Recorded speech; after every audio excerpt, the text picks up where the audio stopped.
নাহমাদুহু ওয়া নুসাল্লি আলা রাসূলিহিল কারীম আম্মা বা'দ। আপনারা যে যেখান থেকে দর্শক শ্রোতাবৃন্দ আজকের এই অনুষ্ঠানটি উপভোগ করছেন তাদের সবাইকে আন্তরিক ধন্যবাদ স্টার নিউজের পক্ষ থেকে। আজকে আমরা বিউটি অফ ইসলামের অধীনে আমরা যে টপিকস নির্ধারণ করেছি, জ্ঞান আহরণে ইসলামের সৌন্দর্য। এই জ্ঞান আহরণে ইসলামের সৌন্দর্যের জায়গা থেকে যদি আমরা চিন্তা করে থাকি, সেখান থেকে জ্ঞান আহরণ একটি গুরুত্বপূর্ণ একটি বিষয়, যেটি আমাদের প্রত্যেকটা মানুষের জন্য খুব প্রয়োজন। আমরা জানি জ্ঞান বলতে আমরা নলেজ আমরা বুঝি, এই নলেজ কি, এবং জ্ঞানের পরে আমাদের বিজ্ঞান রয়েছে, এরপরে আমাদের রয়েছে আমাদের প্রজ্ঞা। জ্ঞান, বিজ্ঞান এবং প্রজ্ঞা, এই জায়গাতে যদি আমরা চিন্তা করে থাকি, দেখো নলেজ কাকে বলা হয়? নলেজ মানে to know something, to collect the information. How to collect the information অর্জন করাটাই হচ্ছে নলেজ।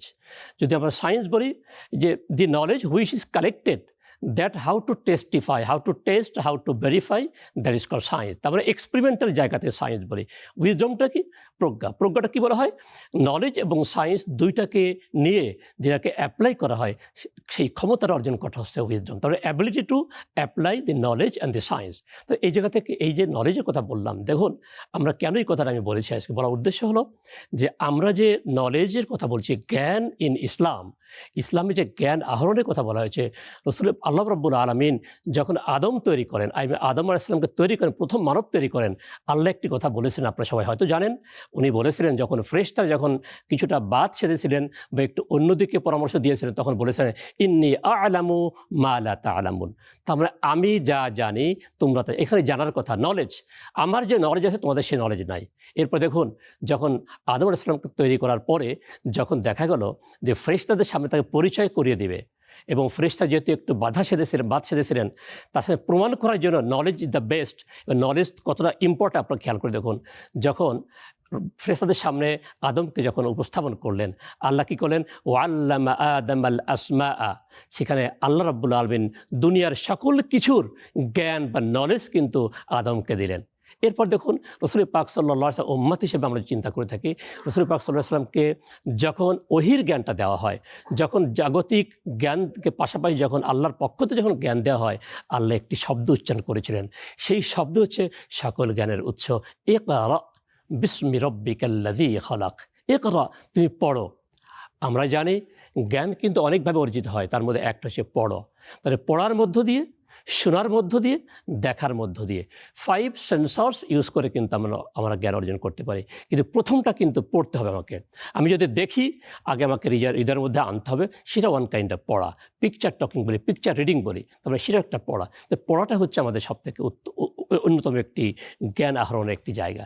এই জায়গা থেকে যদি আমরা চিন্তা করে থাকি, জ্ঞান আহরণ করতে গেলে কয়েকটি বিষয় রয়েছে। একটা হচ্ছে আল ইলমু বিল ওয়াহি, একটা ওহির জ্ঞান, যেটা আমরা প্রত্যাদেশ বলি, যেটাকে আমরা বলি যে আল্লাহ রাব্বুল আলামিনের পক্ষ থেকে যে জ্ঞানটা আসে, ওহির আদেশ যেটা আছে, সেটা হচ্ছে একটা জ্ঞান। আর লুদুনি বলা হয় জাগতিক যে জ্ঞানগুলো আছে। এই ওহির জ্ঞান এবং জাগতিক জ্ঞান, দুইটা জ্ঞানকেই কিন্তু আল্লাহ পাক রব্বুল আলামিন আমাদের বিভিন্নভাবে আহরণের চিন্তা বলেছেন, আহরণের কথা বলেছেন। সেই ক্ষেত্রে আল্লাহ রাব্বুল আলামিন কুরআন কারীমে স্পষ্ট বলেছেন, হাল ইয়াস্তাবিল্লাযীনা ইয়া'লামুনা ওয়াল্লাযীনা লা ইয়া'লামুন। যারা জানে এবং যারা জানে না, তারা কি সমান হতে পারে?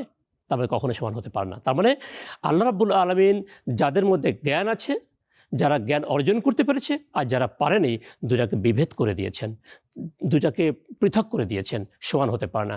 আল্লাহ রাজা কুরআন কারীম বলেছেন, ইয়ারফাইল্লাহুল্লাযীনা আমানু মিনকুম ওয়াল্লাযীনা উতুল ইলমা দারাজাত। আল্লাহ কুরআন কারীম বলেছেন, যাদের ঈমান আছে এবং যাদেরকে এলেম দেওয়া হয়েছে, যারা জ্ঞান অর্জন করতে পেরেছে, তাদের মধ্যে অবশ্যই আল্লাহ রাব্বুল আলামিন স্পেশাল কিছু মর্যাদা তাদেরকে দিয়েছেন এবং সম্মান তাদেরকে দিয়েছেন। সুতরাং আমরা এই ওহির জ্ঞান আমরা যেটা অর্জন করতে পারি, জাগতিক যেটা জ্ঞানটা অর্জন করতে পারি, সকল জ্ঞানই কিন্তু মানব জীবনের জন্য অত্যন্ত গুরুত্বপূর্ণ। এই জ্ঞান আহরণের ক্ষেত্রে আমাদের কয়েকটি বিষয় রয়েছে। জ্ঞান আহরণ করতে গেলে আমরা কীভাবে করতে পারি, জ্ঞান আহরণ করলে কি হয় আমাদের?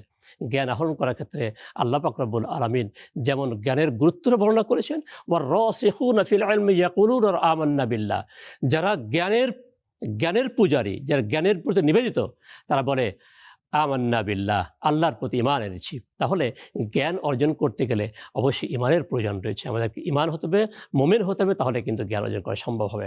তাই একজন মুমিন যে জ্ঞানটা অর্জন করে সেই জ্ঞান আর কাফির বা নন মুসলিম যে জ্ঞানটা, এর মধ্যে দুইটা পার্থক্য থাকে। মুমিনের জ্ঞানটা আল্লাহর জ্ঞানের সাথে, আল্লাহর দেওয়া বিধানের সাথে সংশ্লিষ্টতা রেখে এবং দুনিয়ার জীবনের জ্ঞানের সাথে সংশ্লিষ্ট রেখে সেই জ্ঞানটা বাস্তবায়িত হয়। যিনি কাফির বা নন মুসলিম তারা কিন্তু সবসময় চিন্তা করে জাগতিক জ্ঞানটা সবচেয়ে ইম্পর্টেন্ট জ্ঞান, এই জ্ঞানের বাইরে আর কোনো জ্ঞান কিন্তু নাই। তাহলে এই জ্ঞান সম্পর্কে যেহেতু এত কথা আমাদের রয়েছে, সেই জ্ঞানের জায়গা থেকে আমরা দেখেছি যে আল্লাহ পাক রব্বুল আলামিনের প্রিয় হাবিব সাল্লাল্লাহু আলাইহি ওয়াসাল্লামের মধ্য দিয়ে আল্লাহ জানিয়েছেন, তলাবুল ইলমি ফারিদাতুন আলা কুল্লি মুসলিম। ইবনে মাজার হাদিসের মধ্যে আছে যে জ্ঞান অর্জন করা প্রত্যেকটা মুসলমানের জন্য ফরজ। তাহলে এই জ্ঞানটা কি? এই জ্ঞানটাই কিন্তু আমাদের প্রত্যেকটা মানুষকে একটা প্রকৃত মানুষ হওয়ার একটা সুযোগ করে দেয়। তো এই জায়গা থেকে আমরা দেখেছি আল্লাহ রসুল আবারও বলেছেন, আল্লাহ রসুল বলেছেন, মান সালাকা তরিকান ইয়ালতামিসু ফীহি ইলমান সাহহারাল্লাহু লাহু তরিকান ইলাল জান্নাহ। ইলম, এই জ্ঞানের আরবি কিন্তু আমরা আগেই বলেছি। এই ইলম অর্জনের পথে যে বেরিয়ে পড়লো, সাহহারাল্লাহু লাহু তরিকান ইলাল জান্নাহ, আল্লাহ তার জন্য কি করেছেন? তার জন্য বেহেশতের যাওয়ার পথটাকে সহজ করে দিয়েছেন। সুবহানাল্লাহ। এইভাবে কিন্তু আল্লাহ পাক রব্বুল আলামিন জ্ঞান অর্জনটাকে গুরুত্ব দিয়েছেন বেশি। আল্লাহ নবী করিম সাল্লাল্লাহু আলাইহি ওয়াসাল্লাম জ্ঞান অর্জন, আপনারা জানেন যে হাদিস শরীফে আসছে, রাসূল পাক সাল্লাল্লাহু আলাইহি ওয়াসাল্লাম বলেছেন, মা মিন কওমিন ইয়াদরুসুনা ফি বাইতিম মিন বুয়ুতিল্লাহি ওয়া ইয়াতাদারুসুনাহু হাত্তা নাযরাত আলাইহিমুস সাকিনা ওয়া খাফফাতুল মালায়েকা ওয়া যাকারাহুমুল্লাহু ফি মান ইনদা। আল্লাহ রসুল বলেছেন যে একদল মানুষ, যে সকল গোষ্ঠী মানুষ এক জায়গায় বসে কোরআন চর্চা করে, কোরআনের গবেষণা করে এবং কোরআন নিয়ে আলোচনা করে, তদবির করে, তাদাব্বুর করে, এই জ্ঞান সম্পর্কে বলেছেন ইল্লা নাযালাত আলাইহিমুস সাকিনা, যতক্ষণ পর্যন্ত তারা সে আলোচনা লিপ্ত থাকবে ততক্ষণ পর্যন্ত ফেরেশতা তাদেরকে ছায়া দিতে থাকবে, শান্তি দিতে থাকবে এবং কি করবে? ইল্লা ওয়াখাফাতুল মালায়েকা, এবং ফেরেশতাদেরকে আবৃত করে রাখবে, সাকিনা প্রশান্তি বর্ষণ করতে থাকবে। এবং আল্লাহ রাব্বুল আলামিন ফেরেশতাদেরকে ডেকে বলবে, দেখো এই সেই মানুষ, আমার আদম জাতি, তাদেরকে আমি তৈরি করেছিলাম এবং তারা কিন্তু আজকে আমার এই ধর্ম, আমার এই কোরআনকে তারা আলোচনা করছে, কথা বলছে। তাহলে এই জ্ঞান আহরণ করতে গেলে আমাদের কী করতে হবে? এই জ্ঞান আহরণ করতে গেলে আমাদেরকে প্রথমত তাওহীদ এবং ঈমানের ভিত্তিটা আমাদেরকে মজবুত করতে হবে। কোরআন কারিমের মধ্যে এই ঈমান সম্পর্কে অনেক জায়গায় বলেছেন, আমি আবারও বলেছি যে ঈমানটা হচ্ছে প্রত্যেকটা জ্ঞানের মূল উৎস। ইন্নামাল মুমিনুনা আল্লাযিনা ইযা যুকিরাল্লাহু ওয়াজিলাত কুলুবুহুম ফাইযা তুলিয়াত আলাইহিম আয়াতু যাদাতুহুম ঈমানা। মুমিনটা ওই ব্যক্তি যখন তার সামনে কোরআন ওহীর জ্ঞান যখন আবৃত্তি করা হয়, তখন তাদের হৃদয়টা কেঁপে ওঠে, প্রকম্পিত হয়, বিগলিত হয়। সুতরাং এই জ্ঞান হচ্ছে এমন একটি জ্ঞান, যেই জ্ঞানটার মধ্যে একটা মানুষের একটা মোমেন মুসলমান পবিত্র হতে পারে, ভালো হতে পারে। আবার দেখা যায় এই জ্ঞান কিন্তু আমাদেরকে এমনভাবে অর্জন করতে হবে, যেই জ্ঞানটা অর্জন করতে গেলে আমাদেরকে অবশ্যই আমাদের সায়েন্স বলি, বিজ্ঞান বলি, যা কিছু বলি না কেন, জাগতিক যত জ্ঞান আছে, ওমাই ইউতাল হিকমাতা ফাকাদ উতিয়া খায়রান কাসীরা। আল্লাহ রাব্বুল আলামিন বলেছেন, ওমাই ইউতাল হিকমাতা, যাকে জ্ঞান বিজ্ঞান প্রজ্ঞা দেওয়া হয়েছে, ফাকাদ উতিয়া খায়রান কাসীরা, তাকে অনেক অনেক জ্ঞান দেওয়া হয়েছে। তার মানে হচ্ছে একটা মানুষকে কিন্তু আল্লাহ সব জ্ঞান দেন না, সকল বিষয়ের জ্ঞান আল্লাহ রাব্বুল আলামিন দেন না।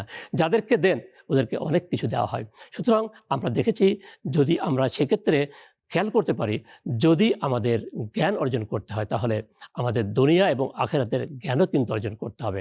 তাহলে এই দুনিয়া এবং আখিরাতের জ্ঞান অর্জন করতে গেলে আমাদেরকে যে দুইটি বিষয় বলেছি, যে প্রথমে ঈমান আনতে হবে, এরপরে আল্লাহ এবং আল্লাহ রসুলের সিরাত, আল্লাহ এবং রসুলের সাল্লাল্লাহু আলাইহি ওয়াসাল্লাম সিরাত থেকে আমাদেরকে শিক্ষা গ্রহণ করতে হবে।